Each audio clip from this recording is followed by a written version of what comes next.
Ave Maria, Catholic TV, a journey of peace and hope.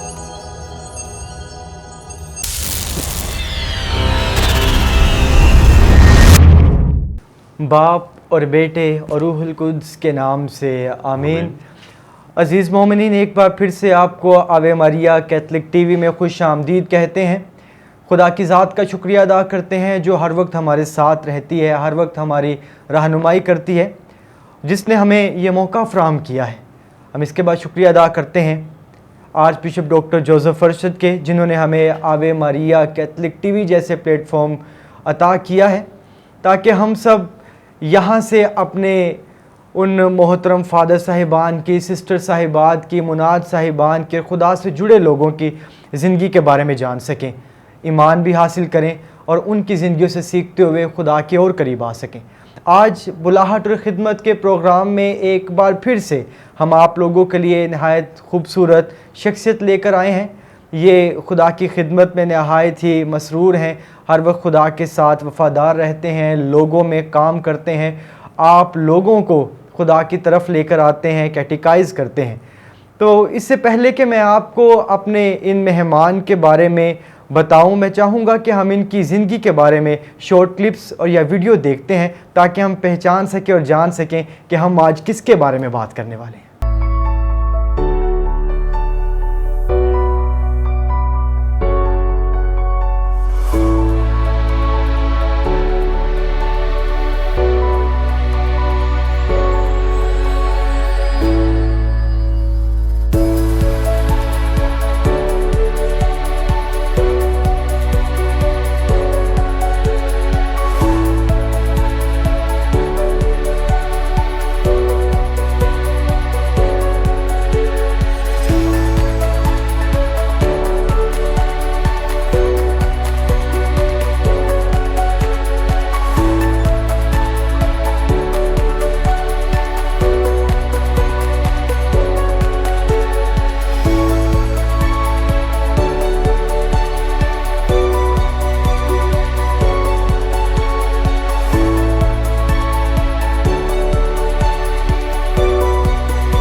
तो इंतज़ार की घड़ियां ख़त्म हुई। आपके और आज के मेहमान के दरमियान ज़्यादा देर हायल नहीं रहना चाहता। हम आज अपने मेहमान को खुश आमदीद कहते हैं। बाबू आरिफ आज हमारे दरमियान मौजूद हैं। बाबू जी, आपका बहुत बहुत शुक्रिया हमें टाइम देने के लिए। आपने अपने कीमती वक्त में से हमारे चैनल के लिए ये वक्त निकाला है, तो आपको आवे मारिया कैथलिक टीवी में खुश आमदीद कहते हैं। शुक्रिया फादर जी। मैं शुक्रगुजार हूँ अपने मौसन excellency archbishop doctor Joseph Arshad साहब का, जिन्होंने ये खूबसूरत टीवी चैनल शुरू किया और खूबसूरत टीम बनाई जो जाँ फिशानी के साथ, बड़ी मेहनत के साथ मुख्तलिफ़ प्रोग्राम्स हमारे लिए लेके आते हैं, खूबसूरत प्रोग्राम जिससे हम महसूस भी होते हैं और सीखते भी हैं। तो आज मैं शुक्रगुजार हूँ आवे मारिया टीवी चैनल के सारी टीम का, फादर कामरान जो आज जिन्होंने मुझे दावत दी कि मैं अपने ख्यालात का इजहार करूँ, मैं अपने बारे में कुछ इस चैनल के ज़रिए से शेयर कर सकूँ। बाबूजी, हमारे मोमिनीन जो हैं वो दर हकीकत खुदा के खादमों से बहुत प्यार करते हैं, अपने फादर साहिबान से, सिस्टर साहिबात से, मुनाद साहिबान के तो बहुत करीब होते हैं। तो आप अपने बारे में थोड़ा सा हमारे मोमिनीन को बताइए कि ये जो आपकी ज़िंदगी का सफ़र है ये कहाँ से शुरू हुआ। हमें थोड़ा सा अपने इब्तदाई तालीम के बारे में, अपने आबाओ अजदाद के बारे में थोड़ा सा बताएं ताकि हमारे हाजरीन और नाजरीन जान सकें कि आपका ताल्लुक़ कहाँ से है। जी शुक्रिया फादर जी। 5 नवंबर 1964 में कोयटा के आर्मी हॉस्पिटल में आशिक गिल और सकीना बीबी को खुदा ने एक फर्जंद अता फरमाया और उन्होंने आरफ गिल नाम रखा। मैं आपका ख़ातम मुबशरान अंजील, खुदा की नेमत जो उन्होंने इस ख़ानदान को दी, आपके सामने हूँ। मेरे वालिद क्योंकि आर्मी में थे तो इसलिए मुख्तलिफ़ जगहों पे जब मेरे वालिद साहब की ट्रांसफ़र होती तो कई जगहों पे तो फैमिली के साथ जाना होता और कई जगहों पे वो अकेले जाते, जैसे कश्मीर में या बॉर्डर की तरफ, वहाँ पे फैमिली रखना मुमकिन ना था। तो फिर हम अपने गांव में, अपने ननियाल में या ददयाल में रहता मैं अपनी वालदा और अपनी बहनों के साथ। मेरा आबाए गांव जो है वो है सियालकोट में जाम के चीमे के पास है बेग चक। जाम का पैरिश हमारा पैरिश था, जाम का चीमा, और उसके साथ बेग चक गाँव है जहाँ से मेरे ददयाल हैं, मेरे दादाजी, चाचू और वाले साहब। और क्योंकि वाले साहब आर्मी में थे इसलिए फिर उनके पास हम होते। तो मैं जब कोयटा में थे तो जहाँ तक मुझे याद है शायद चंद दिन या 1 माह वहाँ पर मैं स्कूल में गया, लेकिन उसके बाद वाले साहब की तब्दीली हुई और वो बंगाल में, बांग्लादेश में उनको वो जाना था। तो फिर हम वापस सियालकोट में बेग चक जो मेरा गांव है वहाँ पे चले गए।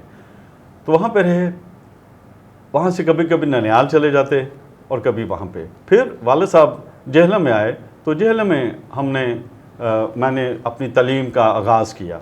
तो जेहलम प्रेजेंटेशन कॉन्वेंट स्कूल में मैंने अपनी तालीम का आगाज़ किया और 2-3 साल वहाँ पे रहने के बाद वाले साहब फिर कश्मीर चले गए और फिर हमें वापस सियालकोट जाना पड़ा।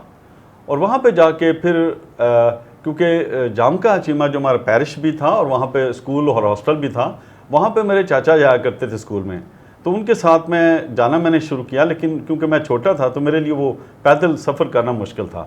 तो मेरी वालदा ने फिर ये मुनासिब समझा कि मैं हॉस्टल में वहाँ पर रहूँ। तो वहाँ पे फिर मैं 3 साल जाम का चीमा हॉस्टल में वहाँ पे पढ़ा और उसके बाद फिर वापस जेलम आ गए। तो जब जेलम आए तो फिर मैंने वहीं से अपनी तालीम जो है वो कंटिन्यू की प्रेजेंटेशन कॉन्वेंट स्कूल में। और वहाँ पे 8th क्लास तक उस वक्त लड़कों का जो उर्दू मीडियम स्कूल था वो होता था, तो मैं 8th क्लास तक वहाँ पढ़ा। उसके बाद तबलीगुल इस्लाम गवर्नमेंट हाई स्कूल था, वहाँ पर 9th क्लास में मैं चला गया और 9th और 10th वहाँ पे की।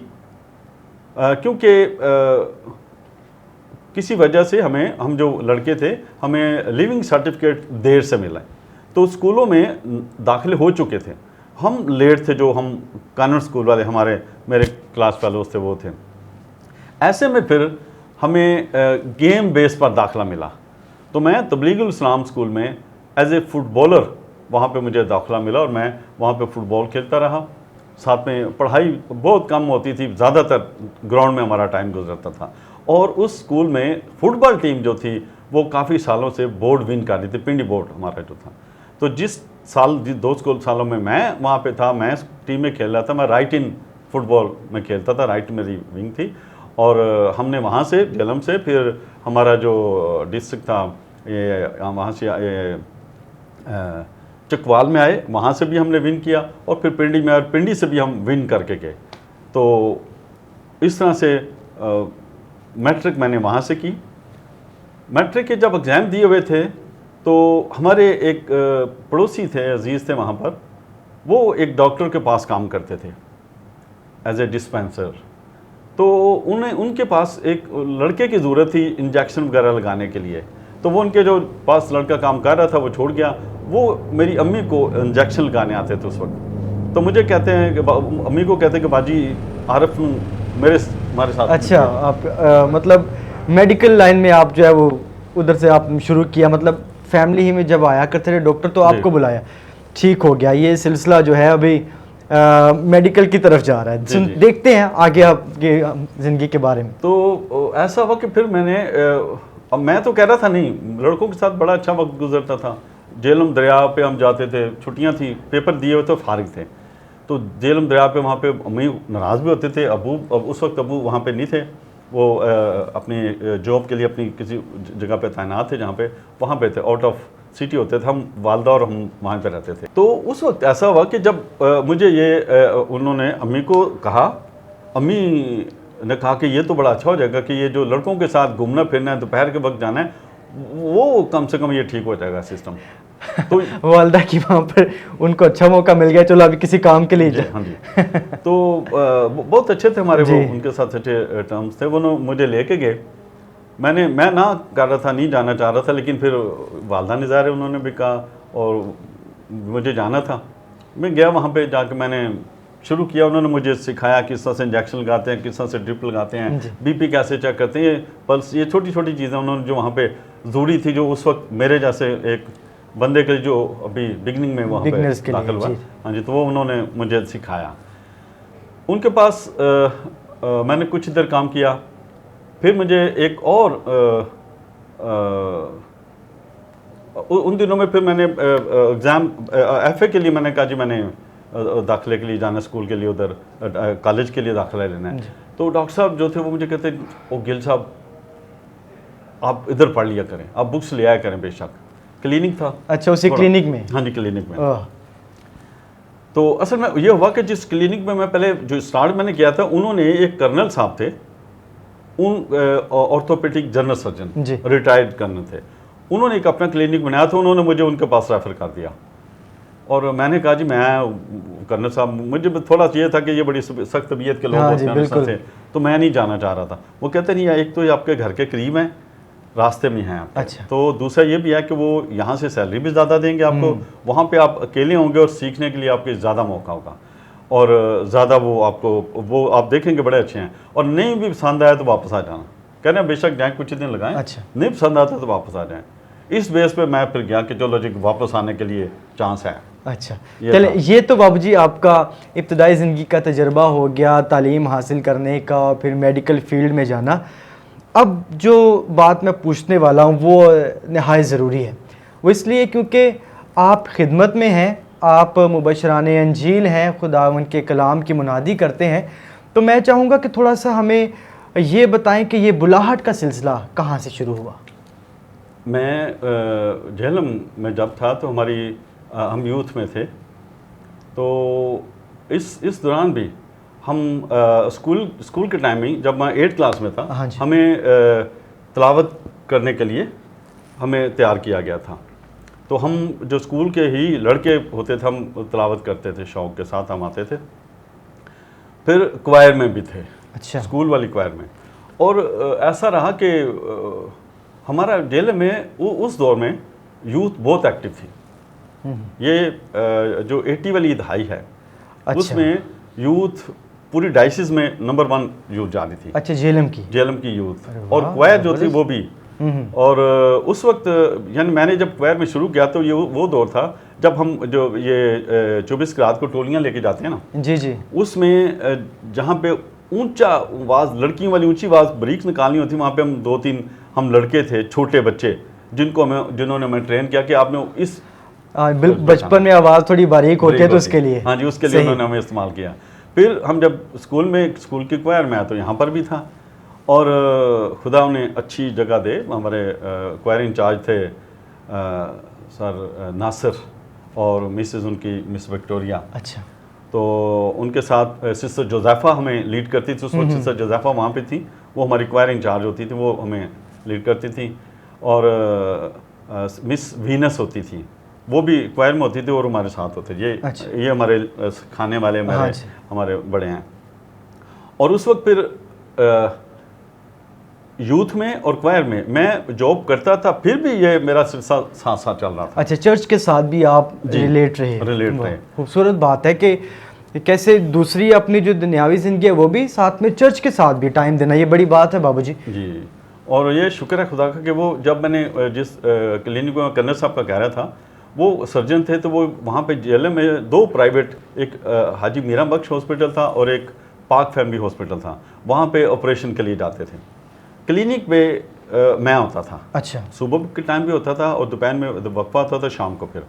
और इस तरह से अगर मेरा कोई काम होता तो मैं उन्हें कह के चला भी जाता था, बात थी कोई भी, वो मुझे मना नहीं करते, कहते ठीक है, और मैं जाता था उनकी इजाज़त से। फिर हमारी जो स्कूल की, जो हमारी चर्च की क्वायर थी, उसकी जो प्रैक्टिस थी वो स्कूल के आखिरी पीरियड में होती थी, और उस वक्त हमारा क्लिनिक से ऑफ हो जाता था, ब्रेक होती थी, तो मैं वहाँ से सीधा चर्च में आ जाता। अच्छा, और वहाँ पे सिस्टर जी और स्कूल के लड़कियाँ होती थी, हम कुछ लोग होते थे जो बाहर से। उस वक्त मैं FA यानी इस एज में आ गया था कि मैं इंटर की भी तैयारी साथ कर रहा था, प्राइवेट। और वो कर्नल साहब ने मुझे इजाज़त दी कि आप इधर क्लिनिक में जब होते हैं फारिग तो पढ़ें, यहाँ पे आप पढ़ें। तो मैंने वहाँ पे इंटर के लिए फिर मैंने वहाँ पे तैयारी करनी शुरू की, और साथ साथ यूथ और क्वायर हमारी ये साथ साथ चल रही थी। और उसी दौर में मरियम आबाद से हमारी क्वायर ने 3 दफ़ा विन किया था। उस वक्त मरियम आबाद में कंपटीशन होते थे क्वायर्स के, तो हमारी जो जेलम की क्वायर थी 3 दफ़ा लगातार उन्होंने हैट्रिक की जीतते हुए उस कंपटीशन को। सही। तो फिर वहाँ पे उन्होंने कहा कि जी अब जेलम की क्वायर जो है ये कंपटीशन में नहीं आएगी, वैसे ऐसे मेहमान आएंगे। अच्छा। हम इनसे गीत सुनेंगे लेकिन कंपटीशन में नहीं आएंगे। यानी इस तरह का वो हमारा चर्च यूथ ये इस तरह का था। और यूथ के लिए भी उस वक्त सर विक्टर शाद और सर महबूब सदा होते थे, और फादर आयमन गोजन थे, फादर सराफीन थे।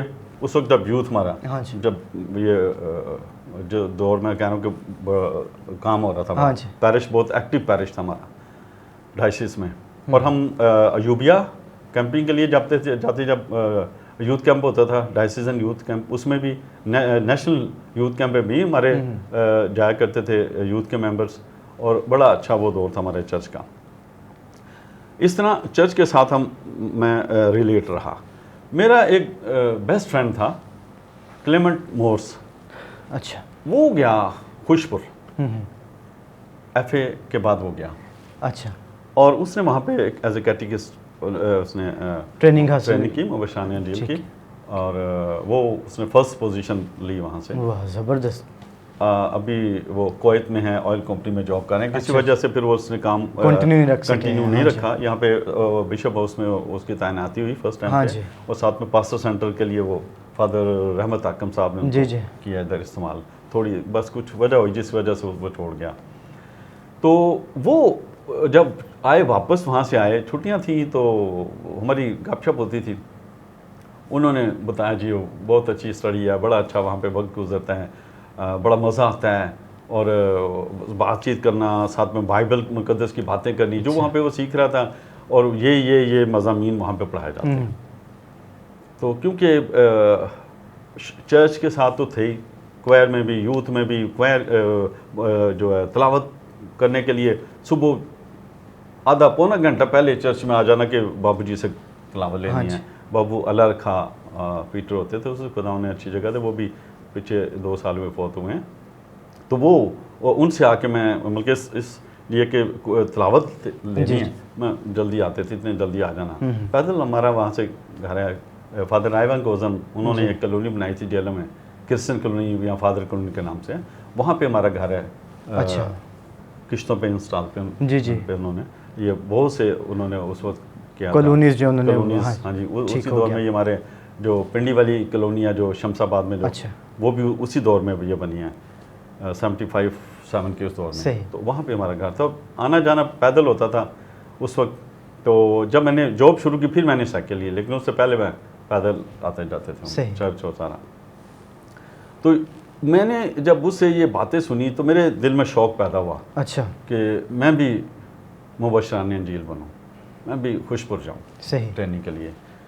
तो मैंने फादर थे उस वक्त, फादर पीट कॉम, उनको मैंने कहा फादर जी मैं जाना चाहता हूँ, खुशपुर जाना चाहता हूँ कोर्स करने के लिए, मनात बनूंगा। कहते क्या करोगे मनात ट्रेनिंग करके? मैं जी खिदमत करूँगा। कह रहे हैं आप पहले भी खिदमत कर रहे हैं। अच्छा, कह रहे हैं पहले भी आप खिदमत कर रहे हैं, इसलिए कि इतने सालों में मेरे जो हमारा सारा मोहल्ला था, उस एरिया के सारे लोग मुझे डॉक्टर कहते थे। अच्छा, और कोई भी इस तरह से टीका शिका लगाना हो, छोटी मोटी बीमार शिमार हैं, मेडिसिन दे देनी, ठीक हो जाना।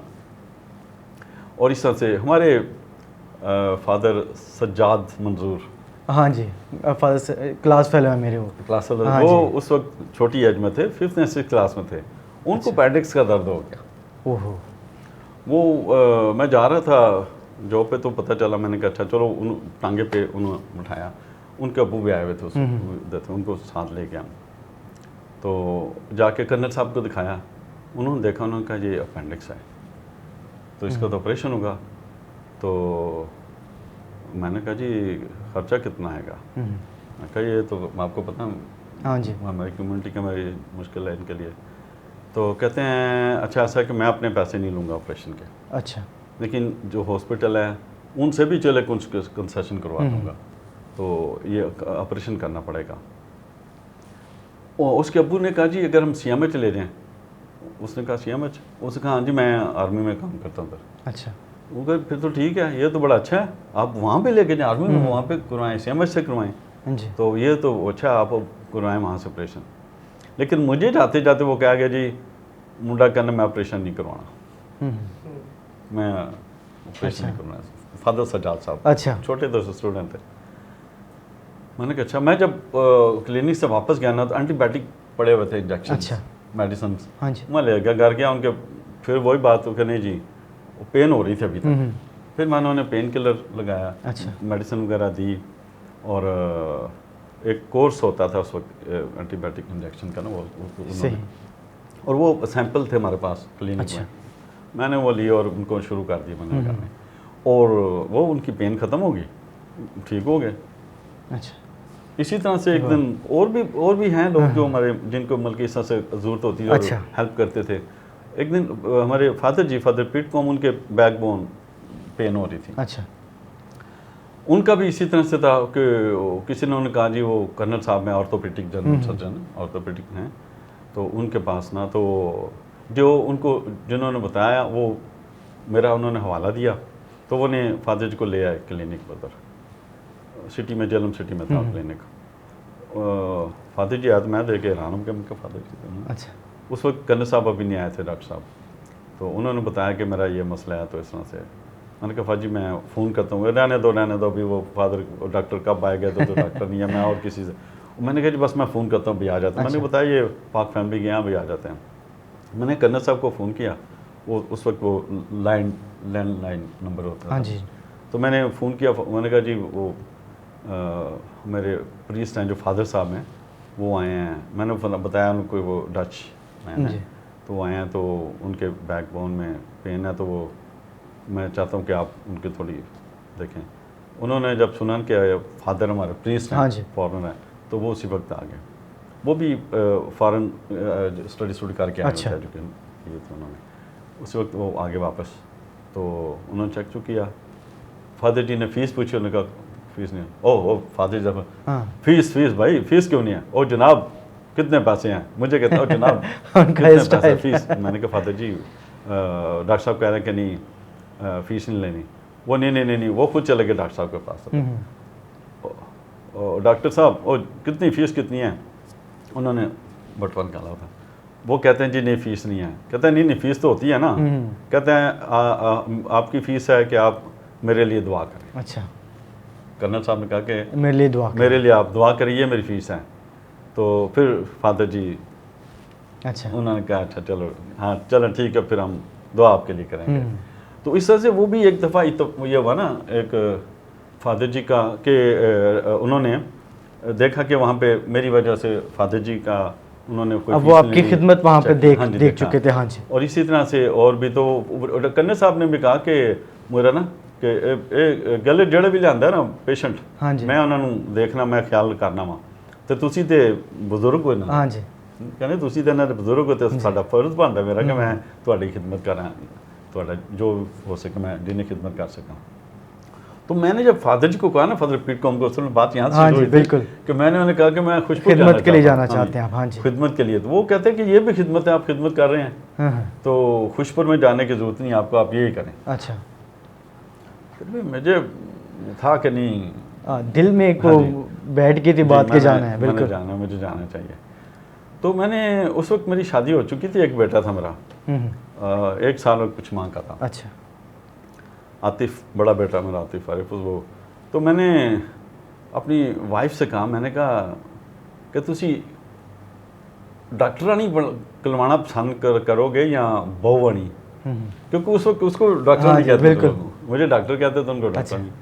तो वो मैंने कहा जी आप क्या करवाना पसंद करेंगे? उन्होंने कहा जी जो भी तुसी जिधर हो ਤੁਹਾਡੇ ਪਿੱਛੇ मैं। वाह। ठीक है, अगर वो ਅਸੀਂ कोर्स कर ली तो फिर जाना चाहते जी, तो जी। मैं भी ठीक। और वो भी क्वायर में होती थी। अच्छा, हाँ जी, वो भी क्वायर में थी और अच्छी बात थी। और यूथ वगैरह में तो नहीं उन्होंने फिर किया, लेकिन क्वायर में थी, स्कूल की जब क्वायर थी अच्छा। उसमें होती थी। तो उन्होंने कहा जी ठीक है। और चर्च भी रेगुलर आने वाली, वो भी फैमिली चर्च में रेगुलर अच्छा। आते थे, वाइफ भी, जब शादी से पहले भी ना। हाँ जी। तो फिर father John William, father Johnny, उनकी वहाँ पे तैनाती हुई, अच्छा। वो वहाँ पे आए। तो कुछ देर के बाद मैंने उनको कहा, मैंने कहा फादर जी मैं खुशपुर जाना चाहता हूँ, मैं कोर्स करना चाहता हूँ। उनका अच्छा ठीक है, क्योंकि मैं चर्च के साथ जी, जी। काफ़ी रिलेट था, कामों में हिस्सा लेना, इस तरह से सारे क्वायर यूथ और सारा, इसलिए फादर जी ने मुझे वो नहीं पूछा। उन्होंने कहा ठीक है, तो अब जब आएंगे ना, एडमिशन होंगे तो मैं आपको भेज दूंगा, क्योंकि ऑलरेडी मेरे वहाँ पे तल्लुक आते थे। हाँ जी। वो जैसे सीज़न आया एडमिशन वाला, तो उन्होंने मुझे बताया, मैंने फादर जी को कहा, फादर जी का ठीक है, उन्होंने लेटर बना के मुझे दिया, चिट्ठी भेज दी। अच्छा, वहाँ से मुझे कॉल लेटर आ गया, ठीक है जी आप आएँ। तो फिर एक बेटा था हमारा, मैं, मेरी वाइफ, हम दोनों खुशपुर गए। हम 1989 में ये सितंबर में गया, अच्छा, छुट्टियों के बाद शुरू सही। होता था उसे। तो वहाँ पे खुदा का शुक्र है बड़ा अच्छा वक्त गुजरा। खुशपुर में हमारे उस वक्त प्रिंसिपल थे ब्रदर आसमन लासाल ब्रदर थे, तो वो थे, उनके साथ सर थॉमस थे जो मैं बाइबल पढ़ाते थे, थॉमस स्वरूप, और सर मुश्ताक कसर थे जो थियोलॉजी पढ़ाते जी, थे। जी। साथ पे कुछ लास्ट सेमेस्टर था हमारा उस वक्त, शायद फादर सर एरिक सिल्वेस्टर वो भी आ गए थे, और इनके साथ और मुख्तलिफ लोग बीच में आते रहे, इस तरह से सिस्टम चलता। तो बाबूजी स्टडी मुकम्मल करने के बाद आप ये बताएं कि सबसे पहले कहाँ पर आपको खिदमत के लिए भेजा गया, फिर उसके बाद कहाँ कहाँ पर आपने काम किया है? मैं स्टडी जब हमारी मुकम्मल हुई, हाँ जी। तो उस वक्त हमें भी थीसिस, उसी वक्त शुरू हुआ था थीसिस अच्छा। हमारे वहाँ पे। जी, जी। थीसिस जो मुझे मिला वो था यूखरिस्त में खुशी, ये मौजू था मेरा, और उसमें एक्सीलेंट मुझे मार्क्स मिले। ज़बरदस्त। और मैंने अपने बैच में 3rd पोजीशन में मुबशर ने अच्छा, का ये जो बहुत कोर्स था वो मुकम्मल किया। हमारे जब अभी लास्ट सेमेस्टर था तो फादर मुख्तार आलम उधर गए, उन्होंने पढ़ाया, वो मुझे उसी वक्त कह रहे थे जी आ जाओ उधर। मैंने कहा जी हमारे उस वक्त हमारे जो पैरिश प्रीस्ट थे वो भी फादर जॉनी थे और कैटेकिस्ट डायरेक्टर भी फादर जॉनी थे। तो मैंने कहा जी फादर जी से आप बात कर लें, मुझे चले जाएंगे। और फादर जी ने फिर फादर जॉन विलियम उनसे बात की।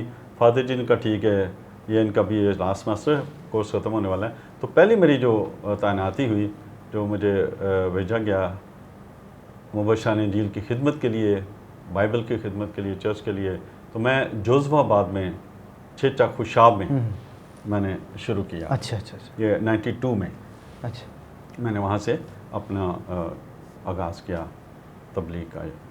सही। फिर उसके बाद आप कहाँ कहाँ पर काम करते रहे? उसके बाद मैं 95 में रावलपिंडी में फादर जॉन नेमन थे। अच्छा। तो उस वक्त यहाँ पे उन्होंने मुझे ट्रांसफ़र किया। फादर जॉनी ही थे कैटेकिस्ट डायरेक्टर जी। तो उन्होंने फिर मुझे यहाँ पे उन्होंने ट्रांसफ़र किया। यहाँ पे Satellite Town parish Saint Mary's Catholic Church जो है, अच्छा। यहाँ पे सब स्टेशन है होली फैमिली चर्च का। तो मुझे पहले होली फैमिली चर्च का वो एरिया दिया गया, वहाँ पे मैं रहा और तकरीबन 1 साल वहाँ पे मैंने काम किया होली फैमिली चर्च में। वहाँ से फिर फादर जॉन ने मैंने मुझे ट्रांसफ़र किया मेन पैरिश में। अच्छा अच्छा। तो फिर मैं मेन पैरिश में आ गया और मेन पैरिश जो Saint Mary's Catholic Church Satellite Town है, वहाँ पे काम मैंने शुरू किया और अभी खुदा का शुक्र है कि अभी तक मैं उधर काम कर रहा हूँ, खिदमत कर रहा हूँ। सही। तो बाबूजी आपने जैसे बताया अपने इब्तदाई ज़िंदगी में यूथ के साथ काफ़ी आपका इंटरेक्शन रहा, आप काफ़ी उनके साथ बातचीत किया करते थे, साथ वक्त गुजारा है, तो आज आप हमारे यूथ को क्या पैगाम देना चाहेंगे? एक तो देखिए वालदैन को, फैमिली को चाहिए, वालदैन को कि अपने बच्चों को खुद भी चर्च जाएं और चर्च बच्चों को भी लेके आएँ। बिल्कुल। क्योंकि छोटी एज में जब बच्चे के जहन में ये हम तालीम आएगी, शौक़ आएगा बाइबल मुक़द्दस और चर्च के साथ उसका रिलेशन बनेगा उनका, तो ये सारी ज़िंदगी ख़त्म नहीं होगी। ये छोटी एज में जो जहन में आ जाता है, बैठ जाता है, शख्सियत जो उसकी बनती है उस तरह से। और ये खुदा का शुक्र है कि हमारे चर्च से इखलाकियात बहुत ज़्यादा सीखते हैं। इखलाकियात बिल्कुल ज़िंदगी में फ़रोतनी और दूसरों की खिदमत करना और दूसरों के लिए सेक्रीफाई करना, और ये हम देखते हैं छोटी उम्र ही से। देखिए जब बच्चे छोटे होते हैं, ऑल्टर बॉयज़ की खिदमत में आते हैं, ऑल्टर गर्ल्स हों या ऑल्टर बॉयज़ हों, तो उस वक्त भी एतराफ़ का साक्रमेंट और पाक यूखुस का साक्रमेंट ले के आते हैं। जी बिल्कुल। और उस वक्त जब ये पाक साक्रमेंट लेते हैं तो पाक साक्रमेंट से यीशु मसीह की वो कुर्बानी जो है हमेशा वो उनके सामने होती है, और वहाँ पर भी पाक अलतार पर भी वो पाक यूखुस की कुर्बानी में उसमें सर्व करते हैं, हिस्सा लेते हैं। और वहाँ से फिर वो सीखते सीखते जब आगे बढ़ते हैं तो वही मैं जैसा कह रहा हूँ कि हमारे चर्च के जो मुख्तलिफ प्रोग्राम्स हैं उनमें शामिल होना, क्वायर में हिस्सा लेना और यूथ प्रोग्राम जो हैं उनमें हिस्सा लेना, ये बहुत ज़रूरी है। और मैं ये मेरा अपना एक्सपीरियंस है, मेरे अपने बच्चों का, और अभी इस जो मेरी खिदमत है इस दौरान जो ख़ानदान अपने बच्चों की तरफ रखते हैं उन बच्चों का, कि बच्चों में कॉन्फिडेंस बहुत बिल्ड होता है। बच्चे ख़ुद एतमादी के साथ बात करना, बोलना और जो खिदमत के लिए, मदद के लिए जो जज्बा होता है वो बड़ा इसमें आता है। जो बच्चे यूथ में चर्च में काम करने वाले हैं, क्योंकि जब वो चर्च में काम करते हैं, चर्च में मुख्तलिफ़ चीज़ों को देखते हैं और अपने बड़ों को और काहिन जो हैं उनको, तो वो उससे मुतासर होते हैं और वो सिस्टर्स, फादर्स और कैटेकिस्ट के किस तरह से लोगों के घरों में जाना, बीमारों के पास जाना और खिदमत करना, कोई भी काम हो। मैं अभी जैसे मैं हूँ, कोई भी किसी का काम हो बुला लेते हैं लोग, हम जाते हैं। ज़रूरी नहीं कि हमने सिर्फ वहाँ पे जाकर बाइबल सुनानी है तो ही जाना है, को मर गया फिर जाना है, को पैदा हो गया फिर जाना है, शादी है उस वक्त जाना नहीं। इसके अलावा भी जो फैमिलीज़ के मसाइल होते हैं, मुश्किलात को परेशानियाँ आती हैं, उसमें भी लोगों में बुलाते और हम जाते हैं। तो इस तरह से फिर वो सीखते हैं। और हम हमारे पैरिश में है कि हम नौजवानों को साथ रखते हैं, बच्चों को। जी बिल्कुल, उनसे काम लेते हैं। सही। तो बाबूजी, आप नौजवानों से यही कहना चाह रहे हैं कि चर्च के साथ में अपना राब्ता हमेशा उस्तवार रखें, वहीं से बरकत मिलती है, वहीं से खिदमत का तोहफ़ा भी मिलता है। तो बाबूजी, आप जानते हैं कि ये साल जो है मुक़द्दस यूसुफ़ के साथ मंसूब किया जाता है, तो आप हमें मुख्तसरन थोड़ा सा बताएं कि मुक़द्दस यूसुफ़ के साथ आपका लगाव कैसा है और आप इस साल में क्या फ़ील करते हैं कि मुक़द्दस यूसुफ़ के साथ ये साल कैसे गुजारा जाए। मुक़द्दस यूसुफ़ ऐसी अजीम हस्ती हैं जिन्होंने खामोश खिदमत की है। बिल्कुल, बाइबल का मुक़द्दस का खामोश किरदार, लेकिन बड़ी खिदमत। ठीक है। अब मुक़द्दस यूसुफ़ वो अजीम हस्तियाँ जिन्होंने मुक़द्दसा मरियम को बिला किसी गर्ज़ के कबूल किया।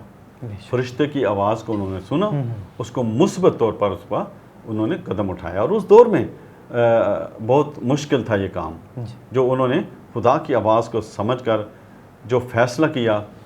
बेशक वो हिचकिचाते हुए फ़ैसला था, लेकिन खुदा उनके फ़ैसलों में रोशनी डालता रहा और वो आगे बढ़ते रहे। तो उन्होंने जो खिदमत की पाक ख़ानदान की, हज़रत मुक़द्दसा मरियम और बच्चा यीशु की, ये खिदमत जो है हमारी हर ख़ानदान में, हर फैमिली में होना चाहिए। बेशक, बिल्कुल। हम नौजवानों में वो यूसुफ़ होना चाहिए जिसने अपनी मंगेतर को बदनाम नहीं करना चाहा, बल्कि उसकी खुदा की मर्ज़ी जानकर समझकर उसको हेल्प की, मदद की और उस निजात के भेद में शामिल हो गए। तो इसी तरह ज़रूर है कि हम भी मुक़द्दस यूसुफ़ का ये साल मनाते हुए मुक़द्दस यूसुफ़ की खिदमत को देखें।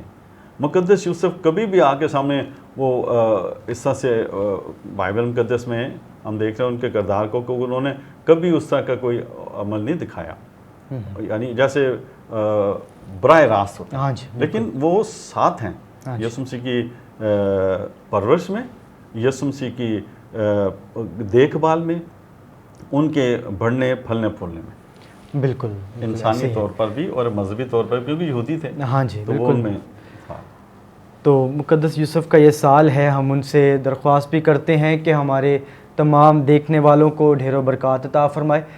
बाबूजी, आपकी ख़ूबसूरत बातें सुन के आपको अलविदा कहने का दिल तो नहीं कर रहा, लेकिन वक्त को मद्देनज़र रखते हुए, गनीमत जानते हुए हम आपका शुक्रिया अदा करते हैं। आपने इतनी खूबसूरत बातें, तजर्बात, ईमान की ज़िंदगी लोगों के साथ, मोमिनीन के साथ बांटी है।